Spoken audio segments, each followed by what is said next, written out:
Salut, c'est Fred, sur Motofred. Ouais, je sais, c'est original. Et bien pour l'instant, toutes mes vidéos précédentes, il n'y a que des musiques et des images. Je n'ai jamais fait de narration et on m'a dit que ce serait sûrement une bonne idée de raconter un peu. La musique, c'est important pour moi, d'ailleurs ce sont mes compositions que vous entendez. Mais la moto aussi, et si vous êtes là, c'est que j'imagine vous rêvez de bécane et de voyage. En tout cas, c'est mon cas, entre autres. Donc voilà, soyez indulgents avec ce premier essai. Donc on est parti de Lausanne pour aller faire un tour en direction de l'Ardèche avec nos gros trails. Une Ducati Multistrada Enduro pour ma part et mon cher ami autrichien avec bien sûr sa compatriote KTM 1190 Adventure. Oui. Vas-y. Tu filmes maintenant déjà? Je te filme toi.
Alors on est parti un week-end de Pâques et on a commencé par une panne. Mon ami autrichien venait de changer les pneus de son autrichienne la veille, mais à cause d'un garagiste lausannois plutôt malveillant, la roue arrière avait été abîmée et l'air fuyait gentiment. Seul devait regonfler son pneu tous les 40 km environ, car problème, ce vendredi était férié en Suisse et on a galéré jusqu'à la France pour trouver un garage, ou plutôt plusieurs garages, qui nous ont aidés. Grâce à son autre ami Alex, KTMiste en France, qu'on a rejoint plus tard et que voici, qui a passé quelques coups de fil. Ouais, je sais, il a aussi une Ténéré. Je disais que c'est fragile, c'est fragile. Au passage, un garagiste Kawasaki à Thoiry, Motostop 01. Un mec vraiment super sympa, même s'il ne pouvait rien pour nous, mais qui nous a quand même donné quelques conseils. Résultat des courses, on a pu choper la pièce défectueuse à KTM à Lyon, qui n'avait pas le temps de faire le boulot malgré notre désarroi, bon bah tant pis. Puis on s'en est allé vers X-Rousse, un autre garage vraiment super top, en plein Lyon, qui a fait la réparation de la KTM. Après au moins 3 heures perdues, on a pu reprendre la route.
On s'est dit qu'on allait suivre quelques tracés du TET. Si vous ne connaissez pas le TET, TET pour Trans Eurotrail, et que vous avez une bécane capable de faire un peu de piste, et vous aussi accessoirement, allez checker. Je mets un lien dans la description. C'est bourré de tracés mis à jour régulièrement via une application avec laquelle on charge le fichier GPX sur un GPS de notre choix, et cela à peu près à travers toute l'Europe. Donc mon ami Tsol et moi, on est partis comme des touristes, avec nos cases en métal et notre matos pour camper qu'on n'a même pas utilisé. Ouais, c'est à cause de moi, finalement je préférais l'hôtel tellement j'avais envie de roupiller. Et on s'est vite rendu compte que les tracés tête qu'on avait choisis, c'était vraiment pas top, voire un peu plouc de notre part. Car au final, c'était un peu risqué. On peut se blesser facilement la cheville avec une mauvaise manœuvre, en plus avec nos gros trails, ça fait mal. Donc ouais, pensez-y, faites pas comme nous. On ne sait jamais vraiment quelle sera la difficulté du tracé, et c'est quand même vachement mieux et plus raisonnable avec des motos bien plus légères. Ceux qu'on a croisés nous ont sûrement pris un peu pour des cons. En tout cas un, qui nous a aidés lors d'une chute, malgré tout c'était sympa de sa part, mais qui est parti sans nous saluer.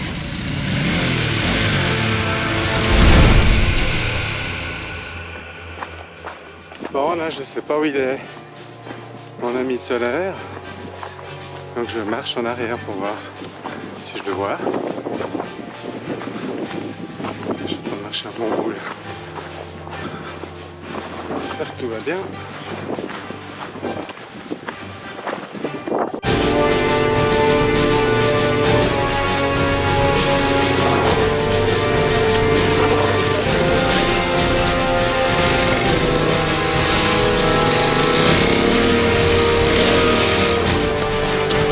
Je vais essayer de pas te mettre dessus.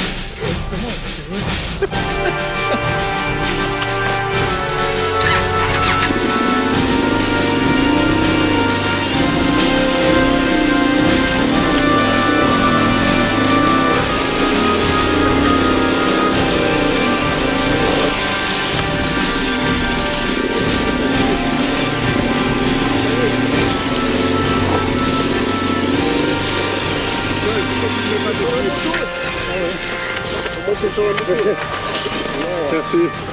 Merci, il veut pas m'écouter là-bas. Bon, moi je vais descendre un peu. Ça va? Merci, hein. Normal. J'espère passer, c'est tout. Ouais, c'est un petit peu sport. Il faut que je descende un peu.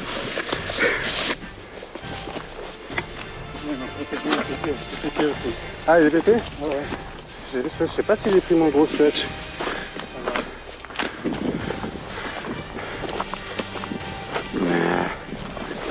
C'est chaud, les casques. Hein? Il fait chaud avec le casque. On fait une pause en haut. Hein. On fait une pause en haut. Ça continue comme ça là? Ah ouais. Et il a raison, il marche. Il court en fait. C'est déjà pas mal. Bon, on va voir cet ami démarrer. Il y a un mec cool qui est venu nous aider. Thomas est tombé parce qu'il me collait trop au cul.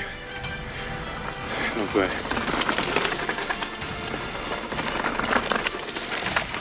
Des vélos. Faut faire attention, on sait jamais ce qui vient. Donc ouais, attention les têtes.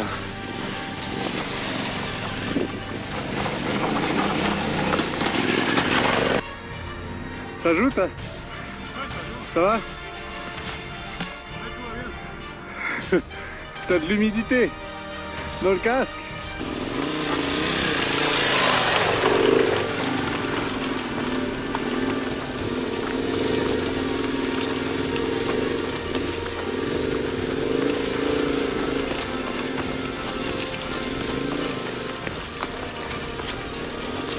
Oh putain.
On a voulu faire les gros bras et on a quand même eu de la chance. Malgré quelques chutes, rien de cassé, ni sur nos bécanes, ni surtout sur nous. Et voilà, on a dû consommer 10 litres, aux 10 km en tout cas, de sueur. Et quand même du plaisir sur certains passages moins rocailleux.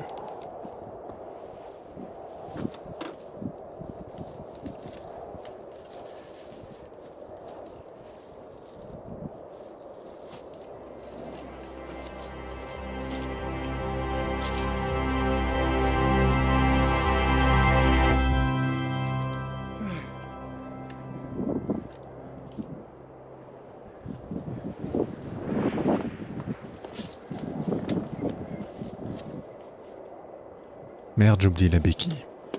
Pour la prochaine fois, je saurai.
Donc là c'est le 7 secteur 26, on a rejoint à Robona un bout du secteur.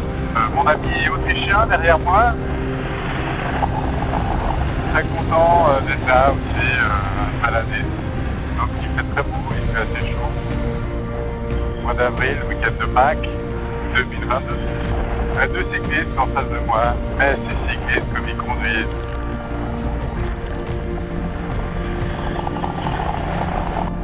Je sais pas si j'ai quelque chose contre les cyclistes ou pas, je veux pas être salaud, mais...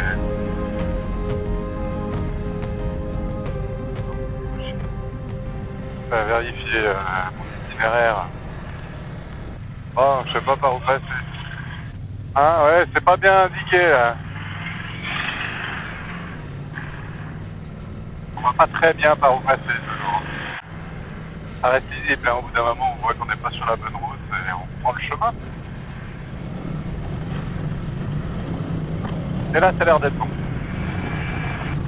Donc j'utilise OSM pour télécharger le tracé GPX de l'application 7 sur Android pour ma part. Et puis ensuite, il faut suivre le tracé simplement, le marquer en bon rouge, comme ça vous voyez bien où vous allez. Bon, je sais pas par où passer, là, c'est caqué.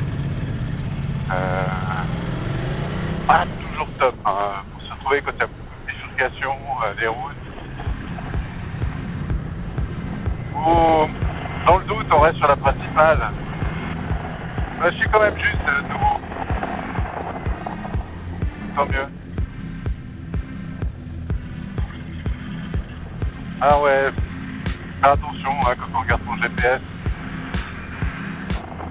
Donc c'est mon premier test avec le micro Bluetooth enregistré sur l'application. J'espère que ça donne pas trop pourri.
Donc en résumé, on est parti de Lausanne jusqu'à Obona le premier jour, avec un passage sur le secteur 26 du Tet, puis le lendemain en direction de Gap avec un passage sur le secteur 4 du Tet, où on a retrouvé notre ami Alex, le KTMiste en Ténéré. Mon ami Tsol le prend sûrement un peu pour une sorte de traître, j'imagine. Et le troisième et dernier jour, on est rentré chez nous, en passant par quelques cols sympas, soit au total 1200 km. On l'a fait sans prétention, c'était surtout pour avoir du plaisir et prendre un peu d'expérience sur des tronçons un peu plus chaotiques. Mais on aurait préféré des bécanes plus légères à certains passages, surtout moi avec ma jante 19 pouces alors que la KTM en a 21, et des gros crampons où on aurait mieux fait l'affaire. Mais bon, finalement c'est toujours une histoire de compromis. Sur les cols et les longues distances, nos bécanes sont plus polyvalentes et on était largement au-dessus des 90% d'asphalte. Donc, un peu de piste, c'était bien cool quand même. Et ça me fait ça vous raconter. J'en profite pour vous dire que si vous êtes arrivé jusqu'ici, n'hésitez pas à faire un petit pouce bleu. Et pourquoi pas vous abonner aussi à ma chaîne. Comme je disais au début, j'ai d'autres vidéos de moto en musique, avec quelques voyages, du Maroc à l'Écosse. Si vous voulez faire un tour, c'est à 2 clics. À la prochaine alors. Et surtout, bonne route.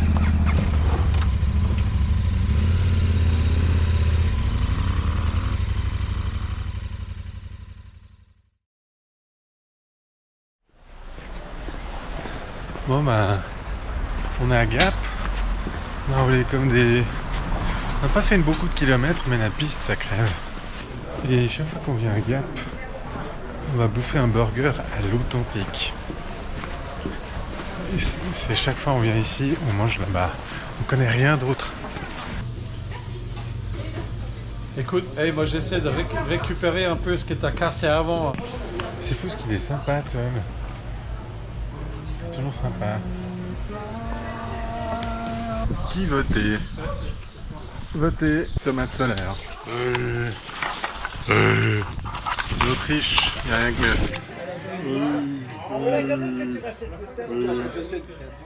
mieux.